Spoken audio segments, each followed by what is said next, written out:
Hello दोस्तों, welcome है आप सबका मेरी YouTube channel JK SSB exams पर। आई होप आप सब अच्छे से होंगे। तो डियर फ्रेंड्स, आज हम जनरल साइंस पर एक प्रैक्टिस सेट करने जा रहे हैं। अगर हम इस प्रैक्टिस सेट की बात करेंगे, ये हर एक एग्जाम के लिए काफ़ी ज़्यादा इंपॉर्टेंट रहने वाला है। चाहे वो एसएससी सीजीएल हो, जेके एसएसबी का कोई भी एग्जाम हो, उस सब के लिए ये मॉक टेस्ट काफ़ी ज़्यादा इंपॉर्टेंट रहने वाला है। तो मैं आपको सजेस्ट करूंगा कि आप वीडियो को एंड तक वॉच कर लेना, और अगर वीडियो पसंद आए तो वीडियो को लाइक और चैनल को सब्सक्राइब ज़रूर कर लेना। साइंस के रिगार्डिंग इस चैनल पर ऑलरेडी बहुत सारे वीडियोस अपलोड है, तो आप चैनल की प्ले लिस्ट में वो वीडियो भी देख सकते हैं। और अगर आपको मेरे साथ टेलीग्राम पर जुड़ना है तो इस वीडियो के डिस्क्रिप्शन में टेलीग्राम चैनल का लिंक होगा, आप उस लिंक के थ्रू टेलीग्राम ज्वाइन कर सकते हो। चलो हम आज का वीडियो स्टार्ट करते हैं। क्वेश्चन नंबर 1 है, विच one among the following is not a source of renewable energy. इस क्वेश्चन के लिए आपको 5 सेकंड्स मिल रहे हैं। आप जल्दी से इस क्वेश्चन का आंसर कमेंट्स में बता दीजिए। शाबाश बच्चे। आपको यहां से बताना है कि इनमें से रिन्यूएबल सोर्स ऑफ एनर्जी कौन सा ऑप्शन नहीं है। तो अगर हम इस क्वेश्चन की बात करेंगे, इस क्वेश्चन का आंसर आएगा option number C, that is fuel cells. ये रिन्यूएबल सोर्स नहीं है, बल्कि ये क्या है, ये नॉन रिन्यूएबल सोर्स है। ठीक है। अगर हम फ्यूल सेल्स की बात करेंगे, जो फर्स्ट फ्यूल सेल थी वो किसने इन्वेंट की थी, ये भी इंपॉर्टेंट पॉइंट है। First fuel cell was invented by sir William Guru.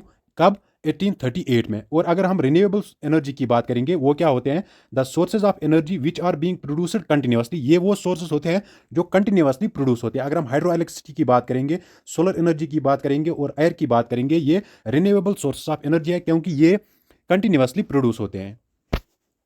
Question number 2 पे आते हैं। क्वेश्चन नंबर 2 है, विच of the following is A renewable source of energy. आपको यहां से रिन्यूएबल सोर्स ऑफ एनर्जी की एग्जांपल बतानी है। इस क्वेश्चन के लिए आपको 5 सेकंड्स मिल रहे हैं।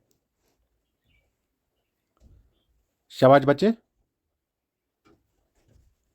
तो अगर हम क्वेश्चन नंबर 2 की बात करेंगे, इनमें से रिन्यूएबल सोर्स ऑफ एनर्जी क्या है, दैट इज बायोमास। तो इस क्वेश्चन का आंसर क्या आएगा, option number D. Next question पे आते हैं। Geothermal energy is obtained from. आपको यहां से बताना है कि जियोथर्मल एनर्जी जो है वो हम किससे ऑब्टेन करते हैं, the sun, the earth core, biomass, nuclear reactions. 5 second आपको इस क्वेश्चन के लिए भी है। शाबाश बच्चे।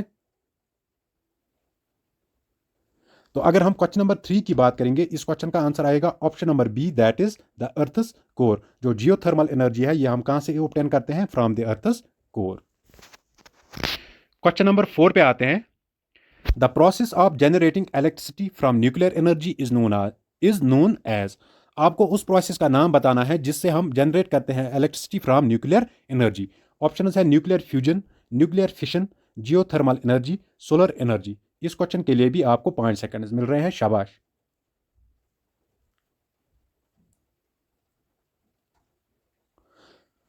तो अगर हम इस क्वेश्चन की बात करेंगे, इस क्वेश्चन का आंसर आएगा option number B, that is nuclear fission. It is the process from which we generate electricity from the nuclear energy. Question number 5 पे आते हैं। Which of the following is a form of biomass energy. आपको यहां से biomass energy की example बतानी है। Option है कोल, ऑयल, नेचुरल गैस, वुड। शाबाश बच्चों। शाबाश शाबाश शाबाश। तो अगर हम इस क्वेश्चन की बात करेंगे, जिसने इस क्वेश्चन का आंसर वुड दिया है, तो ये सही ऑप्शन है। इस क्वेश्चन का आंसर आएगा option number D, that is would. Next question पे आते हैं। When the branch of a tree is shaken violently. जब हम ट्री का जो ब्रांच होता है उसको शेक करते हैं, उससे क्या होता है, जो पत्ते होते हैं वो फॉल होते हैं। ये किस फिनोमेना के जरिए होता है। ऑप्शन है Joule's first law of motion, Newton's first law of motion, Joule's second law of motion, Newton's third law of motion. शाबाश। 5 सेकंड, 5 सेकंडों के अंदर आप इस क्वेश्चन का आंसर बताओ। तो अगर हम इस क्वेश्चन की बात करेंगे, इस क्वेश्चन का आंसर आएगा option number B, that is Newton's first law of motion. अगर हम Newton first law of motion की बात करेंगे, ये क्या स्टेट करता है, it states that a body is at rest. अगर कोई चीज रेस्ट पे होगा तो वो हमेशा के लिए रेस्ट पे रहेगा, अनलेस एंड अनटिल जब हम उसको कोई एक्सटर्नल फोर्स अप्लाई नहीं करेंगे। जो फर्स्ट लॉ ऑफ मोशन है इसको हम बोलते हैं लॉ ऑफ इनर्शिया। ये भी इसके रिगार्डिंग इंपॉर्टेंट पॉइंट है। First Newton first law of motion is also known as law of inertia. Next question पे आते हैं। In a uniform circular motion. जो यूनिफॉर्म सर्कुलर मोशन है उसमें क्या होता है, velocity is constant, distance is constant, displacement is constant, speed is constant. 5 second है आपको इस क्वेश्चन के लिए भी। तो अगर हम इस क्वेश्चन की बात करेंगे, इस क्वेश्चन का आंसर आएगा in a uniform circular motion speed is always constant. Next question पे आते हैं। If the particle complete one rotation along a circular track having radius 14 metre in 44 second. देखो यहां से क्वेश्चन बता रहा है कि एक पार्टिकल ये क्या सर्कुलर ट्रैक के इर्द गिर्द मूव करता है जिसका रेडियस है 14 मीटर और ये टाइम कितना लेता है, टाइम लेता है ये 44 सेकंड्स। हमें स्पीड बतानी है इस पार्टिकल की।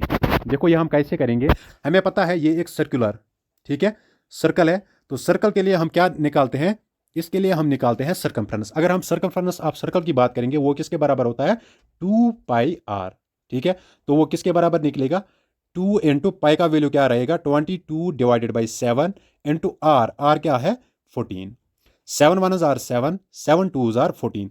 जब हम 2 को 22 से मल्टीप्लाई करेंगे वो आता है 44 इंटू 2 दैट इज 88। तो हमारे पास अब डिस्टेंस क्या आई, डिस्टेंस आई हमारे पास 88 मीटर। अब हमें स्पीड निकालनी है, ठीक है, तो स्पीड के लिए फार्मूला है, डिस्टेंस है हमारे पास क्या 88 मीटर, टाइम क्या है, टाइम है 44 सेकंड्स। तो स्पीड किसके बराबर होती है, distance divided by time, that is equal to 88 divided by 44, 44 1 जार 44 2 जार। तो इस क्वेश्चन का आंसर क्या आएगा 2 मीटर पर सेकंड। जिसने ये ऑप्शन दिया है तो ये सही ऑप्शन है 2 मीटर पर सेकंड। नेक्स्ट क्वेश्चन पे आते हैं। Which of the following statement is correct regarding velocity and speed of a moving body. आपको यहां से करेक्ट स्टेटमेंट चूज करना है regarding velocity and speed. Option है velocity of a moving body is always higher than speed, speed of a moving body is always higher than velocity, speed of a moving body is it is velocity in a given direction, velocity of a moving body is it is speed in a given direction. तो जल्दी से आप इस question का answer भी बताओ। तो अगर हम क्वेश्चन नंबर 9 की बात करेंगे, इस क्वेश्चन का आंसर आएगा option number D, it is true statement regarding velocity and speed of a body. जो वेलोसिटी होती है it is the speed of a body in a given direction. Question number 10 पे आते हैं। Identify the unit of measuring intensity of sound. आपको यहां से बताना है कि इंटेंसिटी ऑफ साउंड जो है उसका ऐसा यूनिट क्या है। ऑप्शन है knots, ampere, candela, decibel. 5 seconds में आप इस क्वेश्चन का आंसर बताओ।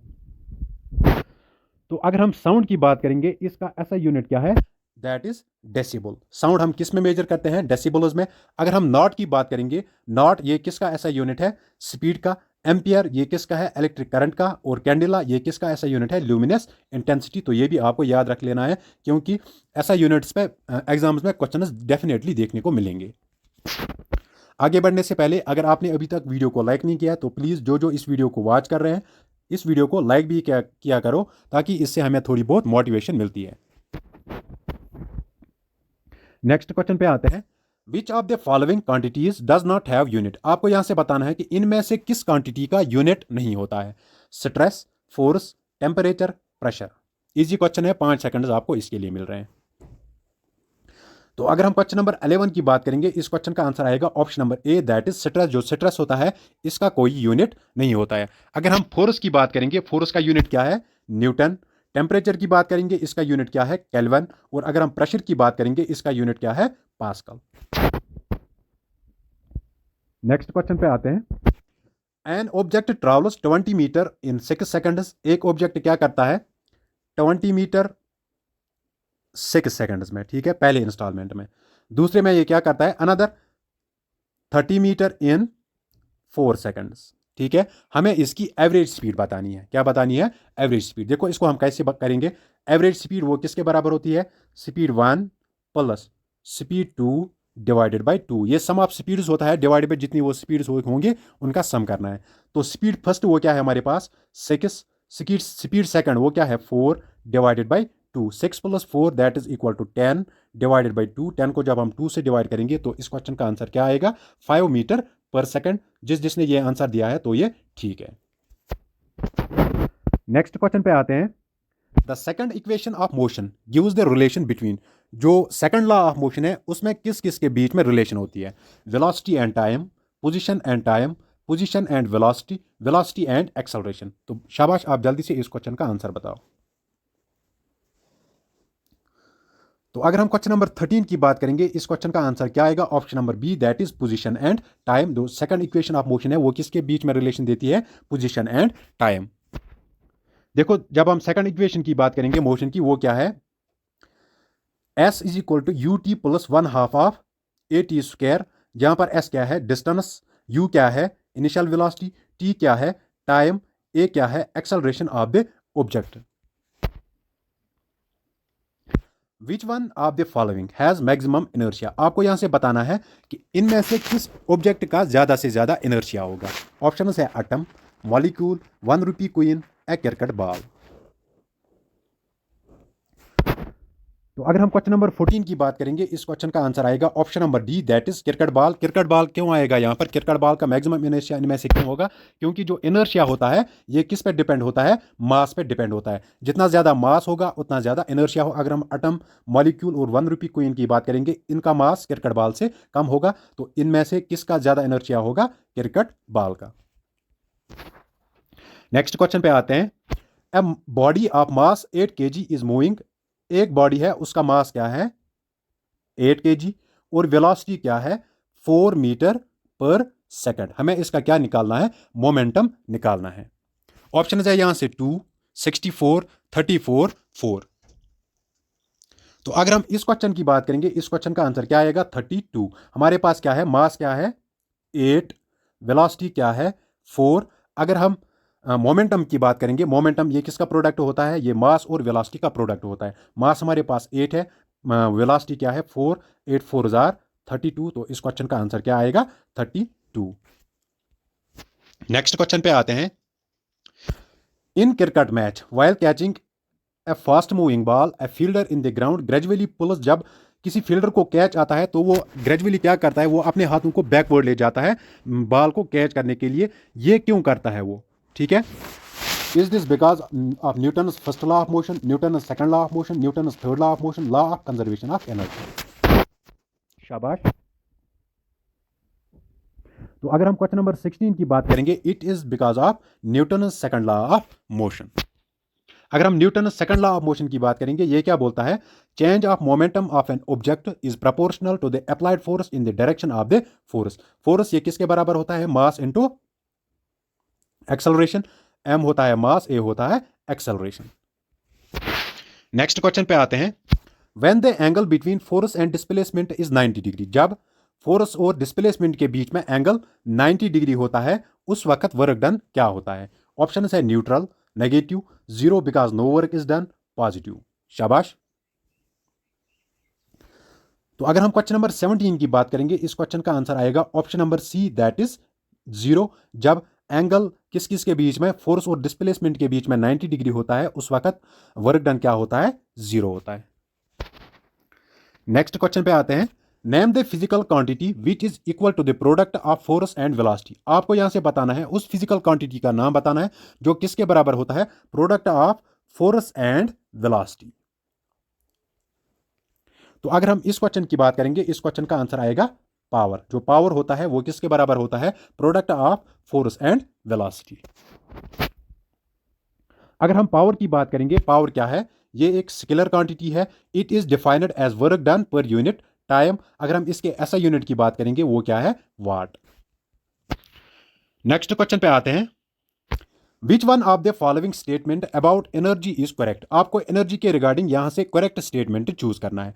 Energy can be created as well as destroyed, energy can be created but not destroyed, energy can neither be created not destroyed, energy can not be created but can be destroyed. आपको correct statement यहां से choose करना है।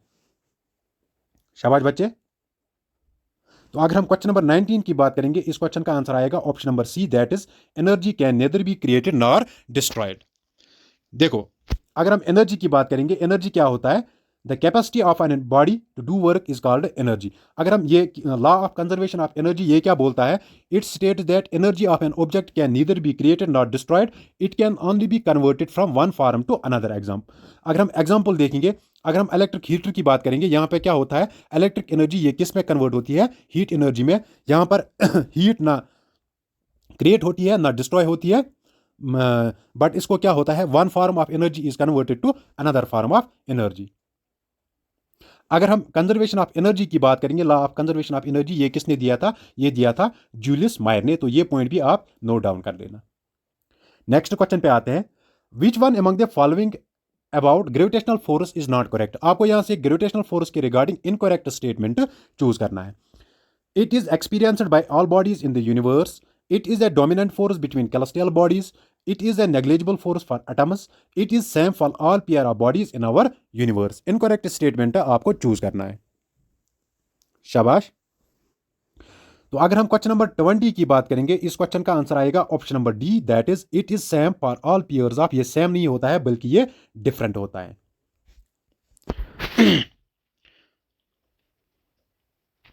अगर हम universal law of gravitation की बात करेंगे, ये किसने दिया था? न्यूटन ने, कहा 1686 में। ठीक है। अगर हम न्यूटन लॉ ऑफ ग्रेविटेशन की बात करेंगे, ये क्या बोलता है? Every particle in the universe attracts every other particle with a force which is directly proportional to the product of their masses and inversely proportional to the square of distance between them. Next question पे आते हैं, gravitational force is maximum at which of the following places. आपको यहां से बताना है कि gravitational force maximum किस जगह पे होता है? At equator, at tropic of cancer, at tropic of capricorn, at poles. 5 seconds में आप इस क्वेश्चन का आंसर बताओ। तो ग्रेविटेशनल फोर्स ये कहां पर मैक्सिमम होता है? ये मैक्सिमम होता है एट पोल्स। नेक्स्ट क्वेश्चन पे आते हैं, the point where total mass of a body is suppose to be concentrated is known as. आपको उस पॉइंट का नाम बताना है जहां पर mass, total mass of a body is suppose to be concentrated. Dead centre, centre of mass, centre of gravity, centre of motion. तो अगर हम क्वेश्चन नंबर 22 की बात करेंगे, इस क्वेश्चन का आंसर आएगा option number B, that is centre of मास।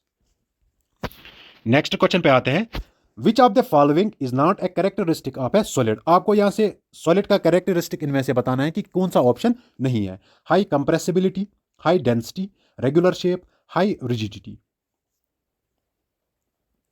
तो अगर हम इस क्वेश्चन की बात करेंगे, इस क्वेश्चन का आंसर आएगा option number A, that is high compressibility. जो सॉलिड्स होते हैं इनमें पार्टिकल्स जो होते हैं वो टाइटली पैक्ड होते हैं, that is they are less compressible. अगर हम गैसेस की बात करेंगे, गैसेस में सबसे ज्यादा कंप्रेसिबिलिटी होती है क्योंकि वहां पर जो पार्टिकल्स होते हैं वो लूजली पैक्ड होते हैं, उनके बीच में काफी डिफरेंस होती है। सॉलिड्स में टाइटली पैक्ड होते हैं तो ये लेस कंप्रेसिबल होते हैं। तो यहां से कौन सा कैरेक्टरिस्टिक सॉलिड का नहीं है? High compressibility. नेक्स्ट क्वेश्चन पे आते हैं, density of water dash dash when it freezes. Density of water को क्या होता है जब वो फ्रीज होता है? डिक्रीज होता है, इंक्रीज होता है, रिमेन्स कांस्टेंट रहता है, या ऑल ऑफ द अबव इसका आंसर आएगा। तो अगर हम क्वेश्चन नंबर 24 की बात करेंगे, इस क्वेश्चन का आंसर क्या आएगा? Option number A, that is decreases. अगर हम वाटर के डेंसिटी की बात करेंगे, वो मैक्सिमम डेंसिटी कहां पर होती है? At 4 degree Celsius. Next question पे आते हैं, according to dash dash pressure is equal to the force divided by area on which it acts. कौन सा लॉ बताता है कि प्रेशर किसके बराबर होता है? Force divided by area on which it acts. Pascal's law, Hooke's law, Stefan Boltzmann law, Newton's law. तो अगर हम क्वेश्चन नंबर 25 की बात करेंगे, इस क्वेश्चन का आंसर आएगा option number A, that is Pascal's law. ये क्या स्टेट करता है? Pressure is equal to force divided by area. तो यहां से हम बता सकते हैं जो प्रेशर है it is inversely proportional to area. ठीक है, डायरेक्टली प्रोपोर्शनल टू एरिया। तो फ्रेंड्स, ये था प्रैक्टिस सेट रिगार्डिंग साइंस। इस प्रैक्टिस सेट में मेनली मैंने फिजिक्स जो है उस पोर्शन को कवर किया है। तो फिजिक्स के रिगार्डिंग अब आपको और भी प्रैक्टिस सेट्स देखने को मिलेंगे। और अगर आपको बाकी प्रैक्टिस सेट्स भी देखने हैं तो आप चैनल की प्लेलिस्ट में जाओ, वहाँ से आपको general knowledge, computer, reasoning, science और जो बाकी पोर्शंस हैं उन सब के प्रैक्टिस सेट्स देखने को मिलेंगे। तो फ्रेंड्स, आज के लिए इतना ही। मिलते हैं किसी नेक्स्ट वीडियो में, तब तक के लिए अल्लाह हाफिज़।